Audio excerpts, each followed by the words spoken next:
Welcome back to Core Anesthesia.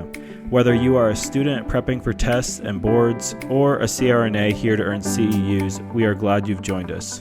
For more about us, make sure to check us out on Instagram at Core Anesthesia and online at coreanesthesia.com. Welcome back to Core Anesthesia. I'm Cole here with Tanner.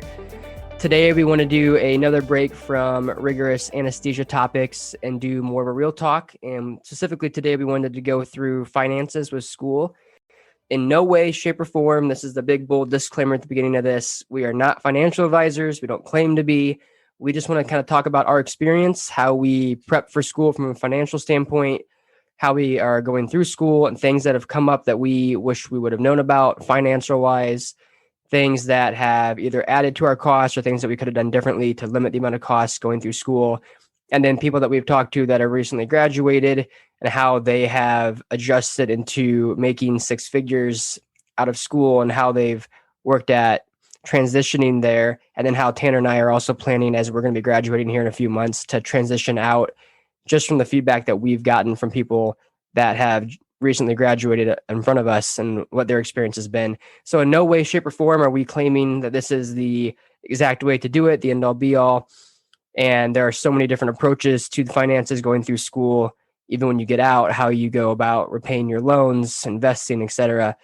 And again, we would really encourage you guys to get involved with a financial advisor, financial planner, if that is something that you're interested in, just to kind of walk through those different options with you. But really, for the sake of this talk, we wanted to go through and just talk about how we have approached this and ways that we would have done differently going back or looking forward are going to try to attack this. Yeah, and I just want to echo what Cole says, because I know everybody has extremely different situations, even Cole and I. I mean, Cole has one child and one on the way, and I have no kids. And so even our financial plans and things like that look much different.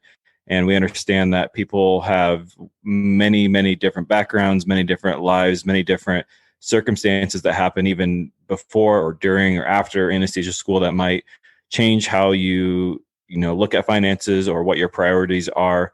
So like Cole mentioned, this is in no way a end all be all. This is what you should do for your finances, but this is just our story. This is what's been helpful to us. And maybe this might be helpful to you as we talk through some of our financial goals and also how we've managed money as we've gone through anesthesia school. I think the first thing that I'd like to address is the preparation for anesthesia school in terms of financial preparation. And I know many people know that they want to go into anesthesia school. And I think as soon as that thought is in your mind, then you should start preparing financially to actually be in anesthesia school. So I know that my wife and I, this is just our story, that we were both travel nurses. And so while we were doing travel nursing, we tried to save as much money as possible so that we could have a good lump sum to use for tuition once we got into anesthesia school. And that has made a huge difference for our financial situation, just because we took those couple of years ahead of time to really work on accruing that money to pay for school. We had awesome times. We still enjoyed living our life and did really fun vacations and things like that. But we knew that that was a goal of ours. And so I think from the moment you think, okay, I want to go to anesthesia school, you're going to be preparing, with taking different classes, getting certifications. You might as well start preparing financially. It is just, in my opinion, as important as all these other things that go into preparing for school. For us, we just had a number that we wanted to reach. That was our goal. And we knew what the tuition was stated as on our school's website. And so our goal was to have about 60 to 70% of that total amount.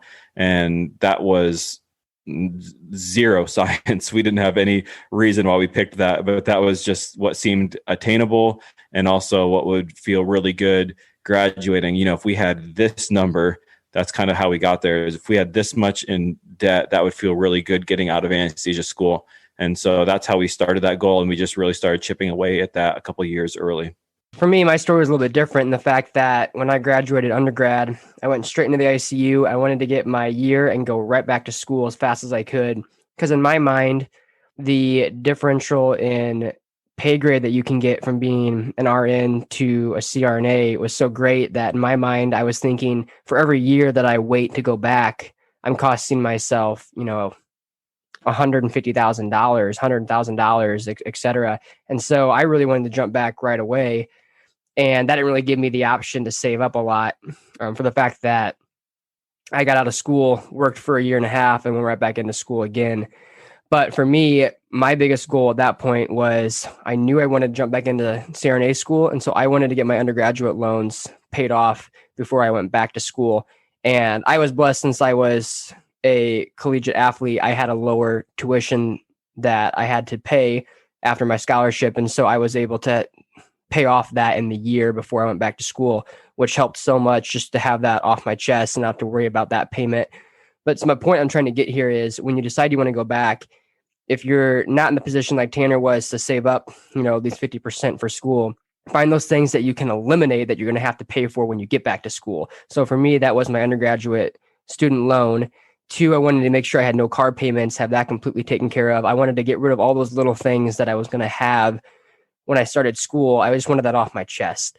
And for me, it wasn't worth waiting another year or two to build up some money to then pay for tuition, because in my mind, I knew I wanted to get done in 3 years. I was going to graduate. I was not going to let anything stop me from graduating. And so I wanted to take that risk of going right into it and taking that loan and graduating and then starting to make that income that I could potentially have once I graduated. But again, I really wanted to eliminate some of those extra expenses that I was going to have when I got back into school. Right. And I think even though we have different specific strategies, there's a commonality in the fact that we both, whatever we were making as bedside nurses, you weren't living to the max of your income there. Like you were mentioning, you were trying to make sure that these other costs were taken care of before you went back to school. And since I had been out a few years, we were kind of looking ahead towards saving. But regardless, our habits of saving were similar, even though, again, we employed a different strategy. Our method of saving was that you're going to make this amount of money, but we're only going to be living on this less amount of money so that, one, you can either save, or the other strategy so you can pay off these different things so that you can be set up. And I think that's what's really important, because many times when talking to people, they think, okay, I'm going to make a bunch more money when I graduate, and it's going to have, all these pros, and I'm going to be able to pay all these things off and have all this debt paid off. The problem is that if you're used to living at whatever level of money you make, and you're not used to forcing yourself to live below that, I can almost bet that you're going to be used to spending everything you make at $200,000. And that's not going to be just an extra $150,000 that rolls through the door. So it's important, even before you go to school, that you get in the habit of living below your income if you can. Again, this is just our experience. This is not one way to do this, but what we found is really helpful to live below your income level, get into that habit beforehand so that you can really set yourself up to pay down debt, pay down school loans. And then when you are making more money, you've already developed those habits and you already have the structure in place to, again, at that point, pay off debt or start investing, things like that. I think the other thing that you can do while you're preparing for school is to, like Cole mentioned, those different expenses that are going to be monthly expenses, to try to get those eliminated. So he mentioned car payments and things like that. This is something that is going to be a really big burden, or it could be a really big burden while you're in school, is your monthly expenses. So these are car payments, these are subscriptions to Netflix, Hulu, Amazon, all these different subscriptions that you don't even realize that you probably have anymore. You have all of these different things that you purchase monthly, your internet, things like that. These are all things that aren't going to go away just because you start in school. These are going to be monthly payments that will continue to come up, and you'll have to continue paying those while you're in school. So if you can, try to minimize the amount of things that are going to be your fixed costs every month. If you can try to maybe even sell your car and eliminate your car payment, or try to eliminate the number of subscriptions to things that you have so that you're not just paying for every single TV streaming service there is out there. Or if you're trying to figure out ways that you can have a cheaper cell phone bill, or just all these different things while you have time before you start school, look at how you can strategize and get your monthly payments, those monthly fixed payments, to be lower. Because again, those are going to be things that are going to show up every month, whether you want to pay them or not. And while you're not making money while you're in school, you're going to have to either pay that from loans or from any kind of nest egg that you've saved up. And so the more that you can work those fixed costs down ahead of time is going to pay large dividends while you're in school. Do you have a lot of student loan debt and aren't sure of your best repayment options? Do you feel confident in your plan to pay off debt, grow wealth, and have the lifestyle you want? Meet Joe Kramer and Healy Financial. Joe is an independent financial advisor with a Certified Financial Planner CFP designation and specializes in helping CRNAs and other medical professionals with their financial lives. Joe knows how important it is to get going on your finances early on in your career, and he can provide advice-based strategies tailored to your goals and needs. For a free, no-obligation conversation, contact Joe at jkramer@healyfinancial.net or 574-968-1521. Joe is a registered representative and investment advisor representative of CRNA Financial Services, Inc. Securities and investment advisory services offered through CRNA Financial Services, Inc. Member FINRA/SIPC. Healy Financial is independently owned and operated. 17535 Generations Drive, South Bend, Indiana. Number 3403963, Dofu 1/2021. And in terms of when you are approaching the start of school and either are going to be taking out loans or paying with your bulk that you have saved up to begin with, the biggest thing is not just simply going to the university, taking the first loan that they offer you and go with it. What I found from my experience is typically this is higher interest rate, which is just going to add up substantially in the long run. And for me, it was a lot more beneficial to shop around. You're going to be shopping around for anything else that you buy in your life. You're not just going to go, at least I would hope, go buy the very first thing that you see and not price shop. And so my biggest advice here is going to be, if you're going to be taking out a loan, don't simply just go and take out the highest interest rate loan that they offer you that seems the most convenient. There are a plethora of options that you have available to you. I know it's a little bit different with graduate school compared to undergraduate. It does limit it from that standpoint. And that's been the biggest hurdle that I had found when I was going back to school. And just in terms of looking for scholarships, looking for different loans available, graduate school puts you at a whole different level than undergrad and limits the amount of availability you have for different things. But my point here is just don't go right away to that high interest rate loan. And I know that sounds completely obvious, but a lot of times you just take the first answer that you get and you don't compare that with other answers. And so when you're going to search for a loan, just because someone says it's the most popular loan or something like that does not necessarily mean that's the one that you should go ahead with. Because what I've found is if you search around, you can find a lot cheaper of an interest rate that is going to save you a lot of money in the long run. With that being said, though, I would be hesitant with variable interest rates just because that can change so much. So don't be tempted to get a slightly lower interest rate if it's variable compared to a little bit higher that's fixed. From my experience, it's just better to go with that fixed interest rate to prevent it from skyrocketing on you later on down the road. Another thing that you can do while you're preparing for school, and you might feel like you're busy before school, but I promise you, you will be much more busy once you get into school. And so something that you can do beforehand is start looking for scholarships. And this might sound obvious, but there are many scholarships that are listed on the AANA website. And you probably won't be eligible for these before you get into school. But what you can do is start to write all of these different essays that are required for these scholarships. Many times these scholarships are the same essays year in and year out. And this might be something that you simply don't have the time for when you're in school. But ahead of time, when you have time, you might not know exactly, if I ask you what you want to do, what specialty you want to work in, how you're going to change, anesthesia practice, et cetera.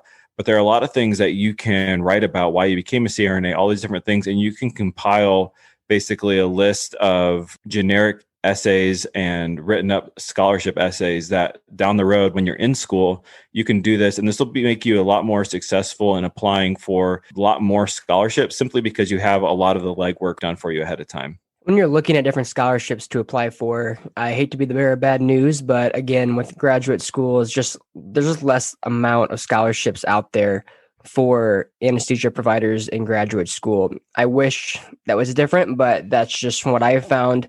I have searched and searched and searched, and there's just a limited amount of scholarships available to our specific profession in the graduate program. With that being said, though, I would encourage you not to limit yourself just to anesthesia scholarships. Just because we're in anesthesia graduate program does not mean you can only apply for scholarships that are for anesthesia providers in a graduate program.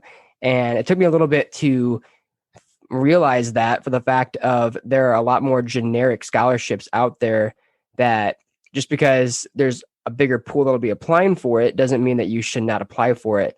I actually got 2 or 3 scholarships that have nothing to do with anesthesia, let alone even the medical field. It was just a matter of a scholarship in my local area from a bank that turned out no one else applied for. And it's not a lot of money. It's only $500, but those $500 scholarships add up. And every little piece, when you put that together, it does add up. So don't just shy away from applying for generic scholarships that you can find.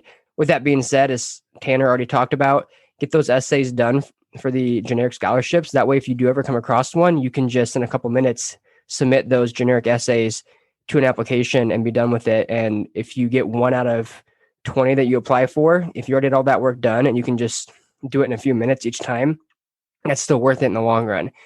But don't be discouraged when you find that there's not a lot of anesthesia scholarships out there, because unfortunately there's just not. You should also check out, there's this scholarship called the Student Nurse Anesthesia Scholarship. I don't know if you've heard of it. About that, actually. Yeah. So this is something, we are, shameless plug, but we were really excited about this. We started this last year, and we do this in December is our deadline, December at the end of the year. And so keep an eye out for that this year. This is something that we're, again, just really excited to offer. Like Cole said, there's not a lot of options out there. So we're excited to be able to provide this.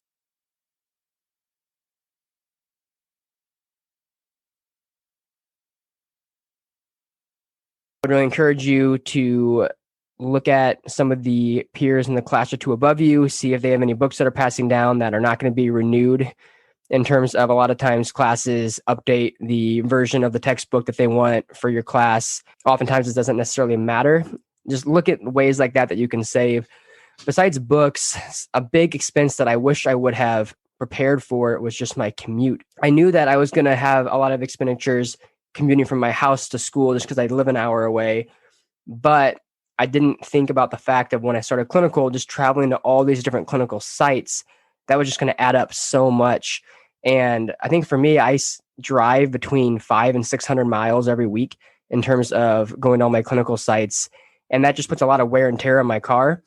And I wish now, going back, I considered when I started clinical selling the car that I currently had and buying a different one that was going to give me better gas mileage. And now that I've done the math for that, I could have spent an extra $6,000 or $8,000 and paid that completely off during my clinical portion just in my gas savings, because of how much mileage I'm putting on over the course of these 18 months of clinical.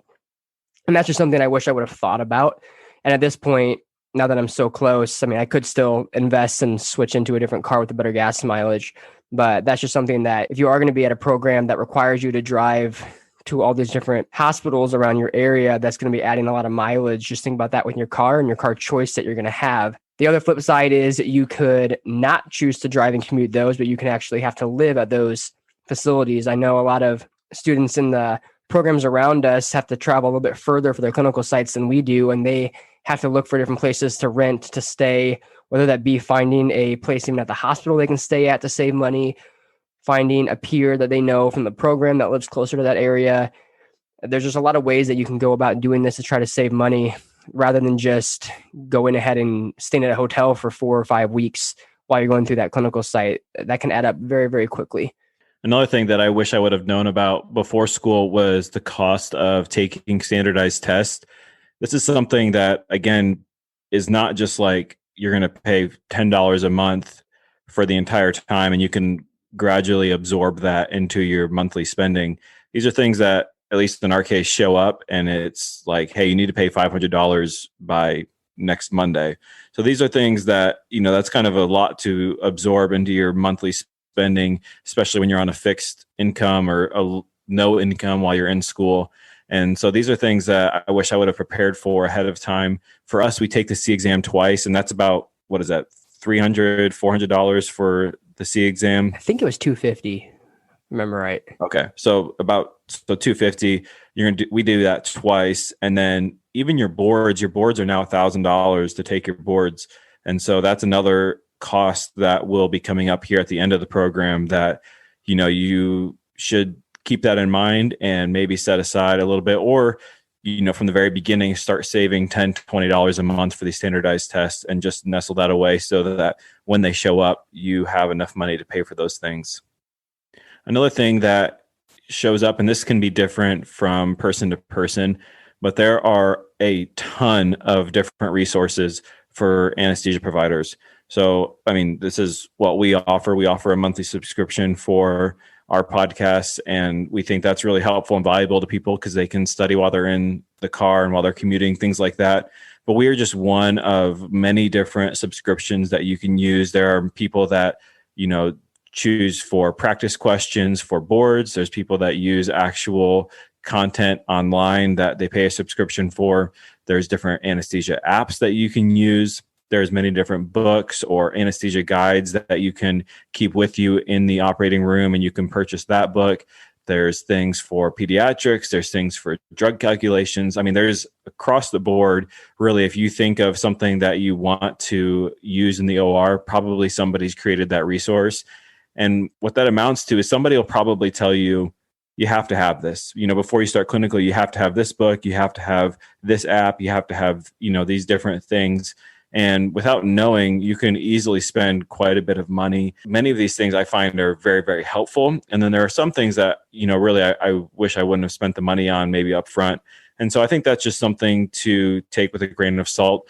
Again, it feels kind of awkward saying that because we have one of these subscription things that we think is really valuable. But some people, don't learn very well when they're just listening to a podcast or something like that. So they might not find our content all that helpful. But for the most part, I would say when somebody recommends something to you, don't just, purchase or buy whatever because somebody says you have to have that to be successful. Your own learning style, your own comfort level. So I think just take that with a grain of salt because that was another self-incurred expense that I could have avoided had I not just, purchased different things that I thought were necessary as I started clinical. Right. And we're not, again, discouraging you from getting those resources because ultimately the biggest investment you're doing is investing in your education. And that's why we're all going back to school right now, is to invest in ourselves to then, expand as we go further down the road. And so if you need those different resources along the way, by all means do that to help you succeed, because that is the number one primary goal here, is to finish school, graduate, and pass boards.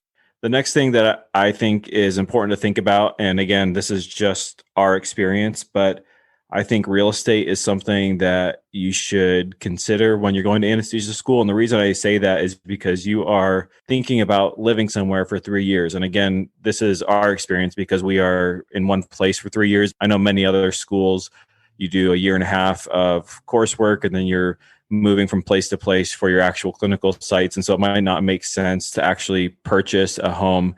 But in our standpoint, when I first came here, I started out renting simply because I didn't know the area that well. And again, I'll preface all this by saying my wife is still working, which is a crazy benefit to our income and to allowing us to, take care of those monthly costs through her income, which has just been incredibly helpful. And I realize that's not everybody's situation where they have a spouse or a partner that's able to work and take care of those monthly costs. But in our scenario, that's our situation. So we were paying for rent.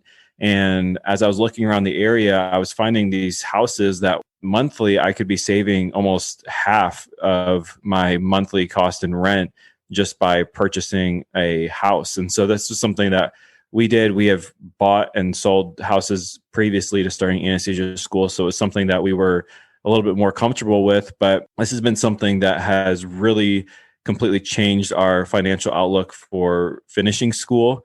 Not only are we saving about half each month in what we pay for our fixed rate for living, but also on the flip side, we've continued to do little improvements through the house and things like that we're going to plan on selling it for more money when we get out. And so something I would just tell you to keep in mind is look at what you're renting for and then look at what you could be paying a mortgage for. Again, this is something that you really need to be careful about, obviously, where you're buying a house, what that market looks like. Is it going to appreciate? Is it going to stay the same? Nothing's for certain in real estate, but generally you think it's going to appreciate. But look at houses that have been bought and sold in the area and how have they done. Talk to a really good realtor that knows the area, because this is also an area that you could get really burned if you bought something and say the furnace went out or the roof was bad, or all these things happen at the exact same time. Well, now you've got to pay for those things, and previously if you're renting, you wouldn't be on the hook for all of that. So again, this is all something that take with a grain of salt and look at how much risk you're willing to incur. And for us, the numbers just worked out and we ended up buying this house. It's a smaller home. It's not as nice as our rental, but overall we felt like this was a good move for us financially. And it really has proved, as the markets continued to improve, now we have the opportunity to make money out of this instead of simply just paying every month without seeing any kind of return at the end. Another thing that I think is important to take note of is towards the end of your school, when you're going to be looking at jobs, there are a lot of facilities now, a lot of anesthesia groups that are offering student repayment bonuses on top of just a basic sign-on bonus. And while I'm not saying that you have to choose somewhere that offers these bonuses, there's a lot more that goes into where you're choosing a specific job. It is important to look at those bonuses that they're offering. I know for me, I found where I wanted to work a little bit earlier on in my schooling, and I was pretty certain that this is where I wanted to work. And so I hired on with this group, and I was able to take the bonus that they were going to give me from that and apply that directly to a whole year of my schooling. And what I'm trying to get at here is, don't necessarily, if you're going to get a bonus like that, if it's not specifically for tuition reimbursement and it's just simply a sign-on bonus, don't take that, run and buy all these nice things because you just got a nice sign-on bonus. I would be very hesitant to do that, because you're taking out all this money in student loans. Probably, if you're like most people, you're going to be taking out the student loans during this time. And so I just took that money and just dumped it into a whole year of school, so I didn't have to take out a loan for that year. Because in my mind, it's going to save me so much more money in the long run in terms of interest rate than if I would have gone ahead and just bought, a nicer car or other things for my house with that sign-on bonus. I think that brings up a really good point, is the more you can move money out of your account and towards school, I think the better. For us, at the beginning of each semester, we just get the money out of our account towards tuition. For me, it seems a lot more difficult to stop at Starbucks or to do whatever when I know that money is specifically coming out of my account, rather than, I'll just put, $1,500 towards school at the end of the semester instead of, the $1,600 that I was initially planning on. And for me, it's just a mental thing, but I can easily justify that where, I'm still doing pretty good. I'm going to get a little bit of money towards school, compared to if you get that money out up front, then it puts all the pressure on you and your spending and your judgments for, what's really important. And if that's going to cause you more debt or cost you more with loans, things like that, simply because now it's your money that you're spending on these different expenditures. So with that being said, just little things that have made a big difference. Don't plan on eating at the cafeteria every day. That's $5-6 every single day you're at clinical. That adds up pretty quickly. Even stopping for coffee. Those are all simple things that you can, shop, meal plan, make coffee at home. Those little things really pay huge dividends. And the more CRNAs that we've talked to that have looked back on their experience say, man, I wish I would have just tried to find small ways that I could have minimized the amount of loans I was taking. So again, I would encourage you to think about those things as well as your fixed monthly things that you can just work down. And again, if you can get that money out of your account and to tuition early, then that puts the pressure on you and really making a judgment call. Is this worth it to go into more debt for this coffee or for this food or for this experience, whatever? Definitely there's a balance there. You're going through anesthesia school and you need to figure out ways to find balance and find, a way to continue living life while you're going through the craziness of anesthesia school. So again, I don't think it's necessarily healthy to just shut down all these different things that are enjoyable or that would cost money. By no means am I saying that, but just things to think about as you're going through school, simple ways that really could pay large dividends in the future.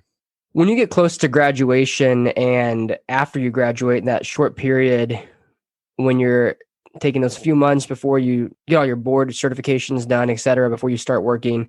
Again, this is a part where I know a lot of people have looked back and said it's a struggling time because you have a couple months free before you start working and you're bogged down, and you might as well take advantage of those and go on vacations, travel, et cetera, which by all means do. You earned it. You just graduated. You finished probably the hardest 3 years you're going to go through. And by all means, take advantage of that time.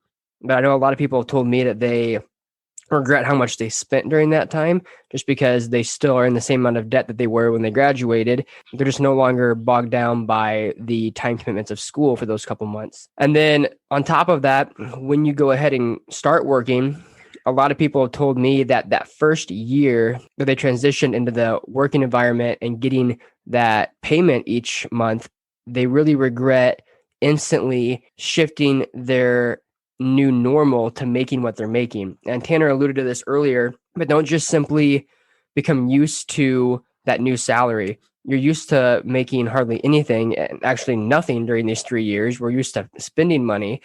And so rather than just say, okay, I'm going to all of a sudden, boom, day one, I get my first paycheck, I'm going to go ahead and live like I'm getting this paycheck. I would really encourage you, from what I have gotten the advice from a lot of people, was set a certain amount in your head that you want to pay off on your loans for each of those first couple months, year, et cetera, whatever that's going to be. And right away on that very first paycheck, take that lump sum away before you even see it, basically, and have that automatically set up to go out. Because then in a way, you don't know what you're missing, if that makes any sense. It's still going to feel like a big pay raise when all of a sudden you're going to get paid a lot compared to going through school. And so you might as well set yourself at a certain level and you just get paid that amount, and the rest is just going to go straight into your loans and straight to pay off whatever you have to, because you're going to save so much more money in the long run in terms of interest savings.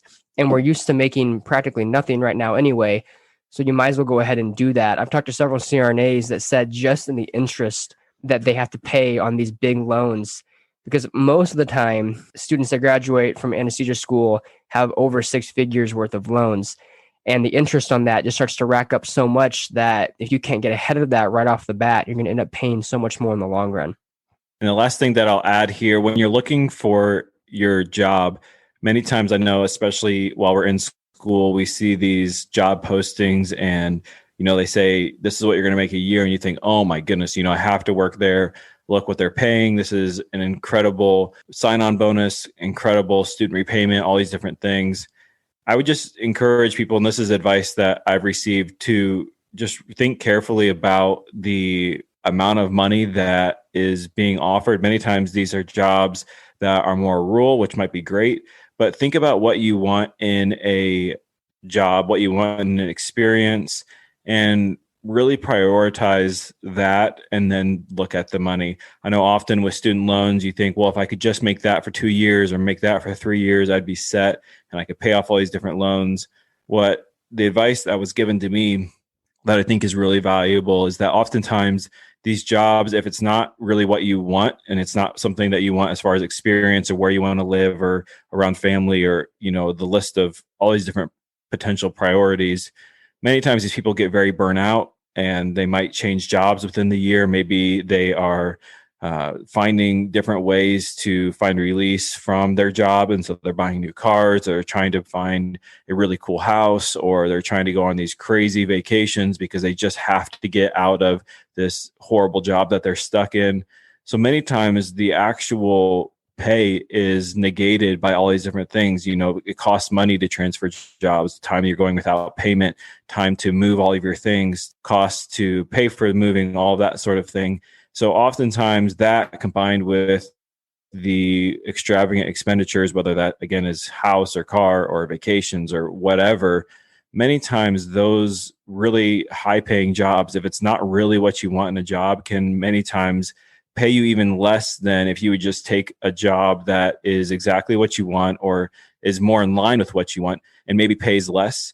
Then that actually might be a better financial decision for you as you're trying to pay off loans than if you just try to take this crazy job that pays a ton of money but is everything that you hate or is away from all the people that you love or something like that. So that would just be my last bit of advice as you look for jobs. Don't be awestruck with the money. I know it's easy to do. Oftentimes I'm on, gas work or whatever, looking at different jobs, and I just think, my goodness, that would be amazing. But really take into consideration your priorities, what you want in a future job. Look at those things first, and then look at your financial situation. Hopefully, then you will be set up in a good spot financially.